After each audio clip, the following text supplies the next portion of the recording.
এছাড়াও গতকাল আমাকে ফোন করেছেন, আমার বক্তব্যকে তারাও সমর্থন করেছে। আপনারা দেখুন তাদের ফেসবুক প্রোফাইল থেকে তারা আমার এই বক্তব্য সমর্থন করছে। আমি কোনো জায়গায় সারা রাজ্য দেশের মা বোনকে আমি কোথাও ছোট করিনি। আমি যারা প্রতিনিয়ত আমার রাজনৈতিক মা, আমি একজন মা বাবার গর্ভের সন্তান প্রতিষ্ঠিত হয়েছি, কিন্তু আমার রাজনৈতিক অভিভাবিকা, রাজনৈতিক মা মমতা বন্দ্যোপাধ্যায়কে যখন প্রতিনিয়ত কুরুচিকর মন্তব্য করা হয় তখন আমারও ব্যথা থাকে। আমিও মানুষ, আমার যেমন হৃদয় আছে আমার তেমন ব্যথা আছে। সেটিকে সামনে রেখে আমি আমার বক্তব্য তুলে ধরেছি। Fair and bright night and day cream, ত্বক থাকবে ব্রাইট সারাদিন, পলিউশন ফ্রি, ঠিক যেন রাতের ফোঁটা সাদা ফুল। সারাদিন হ্যাপি ব্রাইট স্কিন। দেখবেন যে মমতা বন্দ্যোপাধ্যায়কে ফেসবুকে আপনি ব্যক্তি কুৎসা করছেন, যে মমতা বন্দ্যোপাধ্যায়কে চরিত্র নিয়ে গালাগালি করছেন, আপনার বাড়ির দরজায় গিয়ে আপনার মা বোনকে বিকৃত ছবি করে আপনার বাড়ির দেওয়ালে টানিয়ে দিয়ে আসবো। শুনে রাখবেন, আজকে দাঁড়িয়ে বলে গেলাম, সাবধান হয়ে যান। রাজপথে তৃণমূল কংগ্রেস ধৈর্য নিয়ে বসে আছে। আমরা যদি একটু পাড়ায় পাড়ায় সন্ধ্যে সকালবেলা একটু ফোর্স করি, পারবেন তো বাড়ি থেকে বেরাতে? যদি আমরা ফোঁস করি তাহলে পারবেন তো বাড়ি থেকে বেরোতে, এটাই ছিল তার বক্তব্যের শেষ কয়েকটা লাইন। এই ফোঁসের কথা আমরা শুনেছিলাম মমতা বন্দ্যোপাধ্যায় যখন তৃণমূল ছাত্র পরিষদের প্রতিষ্ঠা দিবসের মঞ্চ থেকে বলেছিলেন যে অনেক তো হয়েছে, বদলা নয় বদল চাই বলে এসেছিলাম, এবার সেই কথা নয়, এবার একটু একটু করে অন্য সুরে যেন কথা বলতে হবে, সে কথাই বলেছিলেন মমতা বন্দ্যোপাধ্যায়। তারপর তিনি তার অবস্থান বদল করেছিলেন, বলেছিলেন তার মন্তব্যের নাকি অপব্যাখ্যা হয়েছে। কিন্তু আজকে অতীশ সরকারের মতো নেতারা, তৃণমূলের নেতারা, তারা যখন প্রকাশ্য মঞ্চে এই কথাগুলো বলছেন, সেই ফোঁস মন্তব্য ঠিক সেরকমই শোনাচ্ছে যেরকমটা শুনিয়েছিল টিএমসিপির প্রতিষ্ঠা দিবসের মঞ্চ থেকে তৃণমূল সুপ্রিমো। এবার এই অতীশ সরকার, তিনি, তাকে যখন পরবর্তী সময় জিজ্ঞাসা করা হয়েছে তিনি এই কথা কি করে বলতে পারেন, তার কি সাফাই অতীশ সরকার দিচ্ছেন, শুনুন।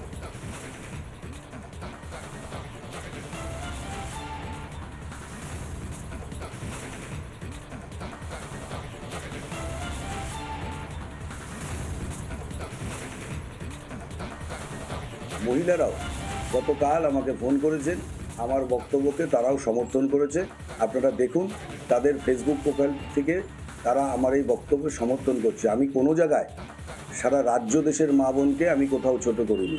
আমি যারা প্রতিনিয়ত আমার রাজনৈতিক মা, আমি একজন মা বাবার গর্ভের সন্তান প্রতিষ্ঠিত হয়েছি, কিন্তু আমার রাজনৈতিক অভিভাবিকা, রাজনৈতিক মা মমতা বন্দ্যোপাধ্যায়কে যখন প্রতিনিয়ত কুরুচিকর মন্তব্য করা হয় তখন আমারও ব্যথা থাকে। আমিও মানুষ, আমার যেমন হৃদয় আছে আমার তেমন ব্যথা আছে।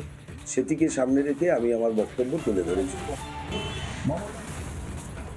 সারা রাজ্য জুড়ে যখন তৃণমূল নেতা অতীশ সরকারের এই বক্তব্যের বিরোধিতা করা হচ্ছে, একেবারে নিন্দার ঝড় উঠেছে, সেই সময় দাঁড়িয়েও অতীশ সরকার বলছেন তিনি রাজ্যের মানুষকে বা মা বোনেদের একথা বলেননি, যারা মমতা বন্দ্যোপাধ্যায়ের বিরোধিতা করছেন সেই সমস্ত মহিলাদের উদ্দেশ্যে তাঁর এই বার্তা, অর্থাৎ কেউ খোলা মনে বিরোধিতা করতে পারবে না, যেটা আমরা বিভিন্ন সময় দেখে এসেছি। এবার আরো নির্দিষ্ট করে, সুনির্দিষ্ট করে অতীশ সরকারের মতো নেতারা তারা বুঝিয়ে দিচ্ছেন, যদি কেউ বিরোধিতা করেন তাহলে তাদের বাড়িতে তাদের মা বোনেদের বিকৃত ছবি করে দরজায় টাঙিয়ে দিয়ে আসা হবে।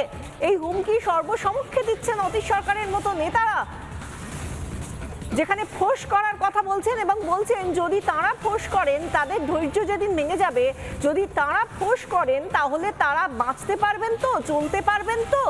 এই প্রশ্ন করার মধ্যে দিয়ে যে হুমকি উঠে আসছে, সেটা যে হুমকি, সেটাকে আলাদা করে বলে দিতে হয় না।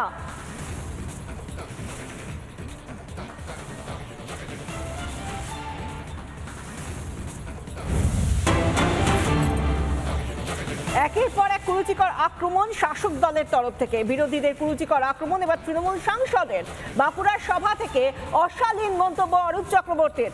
মমতার পর অরূপের মুখেও সেই ফোঁস করার পরামর্শ।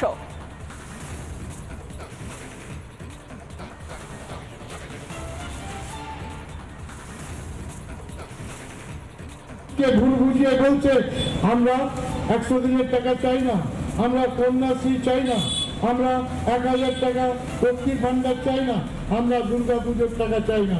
হিম্মত আছে তাদেরকে নিয়ে মিছিল করে দেখাও কত লোক বলছে আমরা সরকারি সাহায্য চাই না, তাহলে জানতে পারবো তোমরা বাপের বেটা। ওই টুকটার মতো গুজুর গুজুর ফুসুর ফুসুর করবে আর ইনকিলাব জিন্দাবাদ করবে, কাস্তে হাতুড়ি দেখাবে, আর ভোটের আগের দিন পদ্ম ফুলে ভোট বেরিয়ে দেবে, তোমাদেরকে বিশ্বাস করবে। আর তৃণমূল কংগ্রেস কর্মীদের খোঁজ করতে হবে বন্ধু, খোঁজ করুন, যেখানে ওরা যাবে খোঁজ করে দিন। কুকুরের মতো পালিয়ে যাবে, শেয়ালের মতো দৌড়াবে, এদের করার কিছু নেই। সেই একই রকম ভাবে ফোঁস করার পরামর্শ দিচ্ছেন বাঁকুড়ার সাংসদ অরূপ চক্রবর্তীও। প্রাক্তন কেন্দ্রীয় মন্ত্রী সুভাষ সরকার অরূপ চক্রবর্তীর উদ্দেশ্যে কি বলেছেন শুনুন। আর তৃণমূলের লোকেরা প্রতিবাদ দেখে ঘুমিয়ে পড়েছে, তাই ওনাকে জাগাতে হচ্ছে আর ফোঁস করতে বলতে হচ্ছে। কিন্তু মনে রাখবেন, বাংলার মানুষ যেভাবে জাগ্রত, ফোঁস করলে বা ওই বিষ দাঁত দেখালে বিষ দাঁত ভেঙে দেবে আর সাপকেও ডান্ডা মেরে ঠান্ডা করে দেবে।